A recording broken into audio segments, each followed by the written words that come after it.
difference with people who judge, who are so bothered by their judgment, right? Because being judgmental, meaning you're going to be so bothered by your judgment. You're going to debate with yourself, trying to justify your position. And when you are so much in your head, trying to justify your fixed position, you're not living in the moment. And that is why there's so much mental illness in the world, because people don't know how to live in the moment. Because people are not comfortable with themselves. They're bothered when they judge people, because it's a reflection of self-judgment. They're bothered when they are reacting negatively of something. They're bothered by their anger.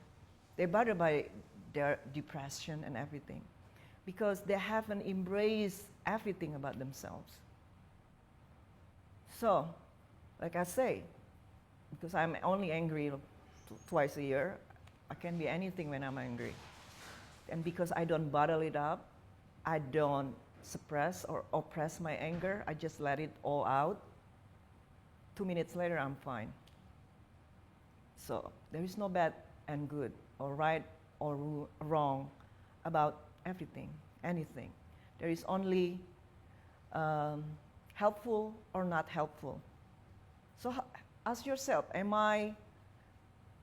is this helpful to be angry? Instead of asking yourself, am I right to be angry? Or am I wrong to be angry? Because when you start asking yourself the right and wrong, bad and good, the struggle will continue. You're going to discuss and debate it in your head, because the ego needs to be right. And the ego will keep searching for proof that you are right. Do you even realize that? So when you are so deep in the conversation and the debate and the discussion about anything that you cannot let go, every one of us has been like that in the past. I have too, obviously. Just bring that into your mind. Is this helpful or not helpful for me being so opinionated? Being so entangled with my needs to be right. It's not about right or wrong. For every set of belief, there is always going to be evidence that disproves your belief, no matter what. Doesn't matter how advanced you are. There's going always a set of evidence that proves you are wrong.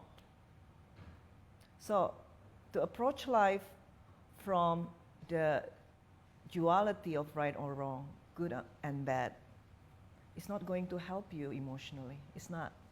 What's going to help you is whether or not it is skillful or not skillful.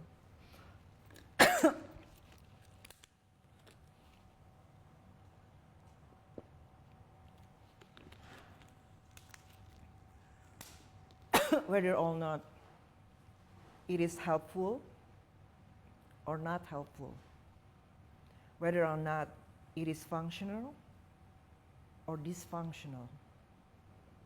So those three things. Is it skillful? Is it helpful? Is it functional? Those are three words you're going to use to replace, is it right, is it wrong, is it good or bad?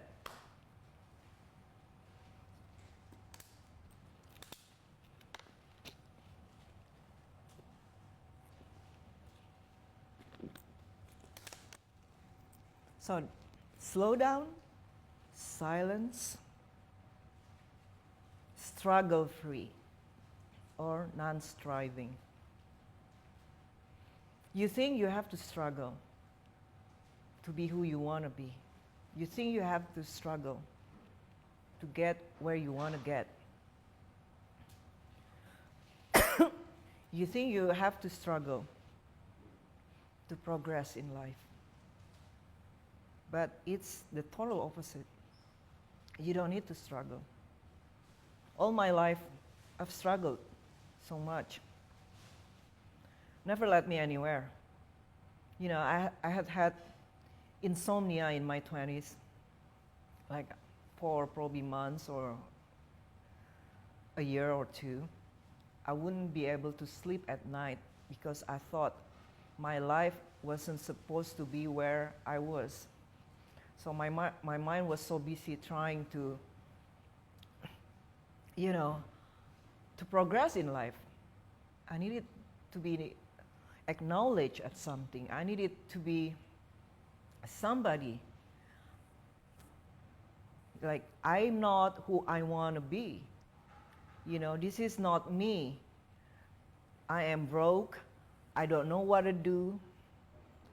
I said to myself all the time, I needed to do something. Maybe write a novel. So, stuff like that, right? At that time, I hadn't accepted, though I knew I was a writer, that I wasn't a novelist. I'm never very good at telling stories. So I thought, you know, if I'm a writer, I could write a novel. The most I could write in terms of like novel, maybe like a few sentences, believe it or not. Because it's just that inside, there is nothing. So then I was so just very disappointed in myself, pretty much like wondering, why am I not a skilled novelist like all these novelists that, you know, though I didn't like to read novels either. I thought, you know, novels are like the most boring thing to read. And I'm a slow reader. You see how much in disalignment I was? My mind was all over the place. I would mark that stage like the age of anxiety, my 20s, my 30s, until only probably 5 years ago. Those times were the age of anxiety for me, because I was just looking and looking and searching and couldn't find anything. Not knowing like whoever I am is already there. That's who you are. You cannot be anyone else. You can only be yourself. Everybody else is taken. You know what I'm saying? You can only be yourself. So just accept who you are right here, right now. That's who you are. And who you are is going to make you happy. Who you are is going to make you be at peace with yourself. So you don't have to look to be somebody else. Being somebody else is not going to make you happy. So I had insomnia for like a year or so, because at night I would be so busy in my head trying to plan how my life should unravel, what steps I needed to take, you know, to reach my goals, to walk toward my dreams. And when I would, you know, during the day I would go to sleep. And sometimes I miss a few gigs. You know, at that time I still live in Indonesia, and I taught like English to foreigners or expatriates, right? I taught the Indonesian language for expatriates who lived in Jakarta. Sometimes because I slept throughout the day, I would miss, you know, the gigs. So I would wake up probably in the afternoon. It just messed up my system, my mind even more, because the more, when you are stuck in that state, like not being able to sleep at night and being asleep all day, you are messed up. So the furthest away I was toward my dreams and my goals, that is the result of struggle. That is the result of striving. It didn't lead me anywhere. It didn't make me rich. Just made me very unhappy with myself, very anxious. That is number 3. Number 4, when you are struggle-free, when you don't strive, you surrender. Just surrender. Surrender to the moment. So whatever it is that you are feeling during this weekend, sometimes probably boredom arises. Let it be boredom. Do not fight your boredom. Sit with your boredom. Befriend your boredom. Maybe you find me boring, you know, every now and then. Just be okay. with the boring cat. She's boring, but it's okay. Just be okay. Surrender to your boredom. Surrender to your wishing that you were not here. If you surrender, whatever it is that you surrender to will unravel, will dissolve naturally. What you resist persists. What you embrace dissolves. Think that is one piece of advice that will take you far in the path of life. What you resist persists, and what you embrace dissolves. So if you're not liking the food, surrender to the fact that the food sucks. But trust me, she's a good cook. If you don't like the weather because it's hot, surrender that you're not liking the weather and you're a little bit annoyed by the weather. Probably easy for me to say because I'm a very sensitive person when it comes to heat myself too, right? I get so cranky when it's humid and hot. It brings out the worst in me. So when I say that, I think I have to practice it myself. And I would say it all the time, oh, it's hot, oh, it's hot, oh, it's hot. And people around me, yeah, I've heard it like so many times already. So I just surrender to the fact that I'm going to bitch about how hot it is. And you also surrender to the fact that how annoying it is to hear it like, every 5 seconds. Just surrender. Nothing can go wrong when you surrender. Even things go wrong, and things will always go wrong anyway, right? That's the nature of life. The nature of life is samsara. Samsara is the inherent dissatisfaction of life. Why life is so inherently dissatisfying?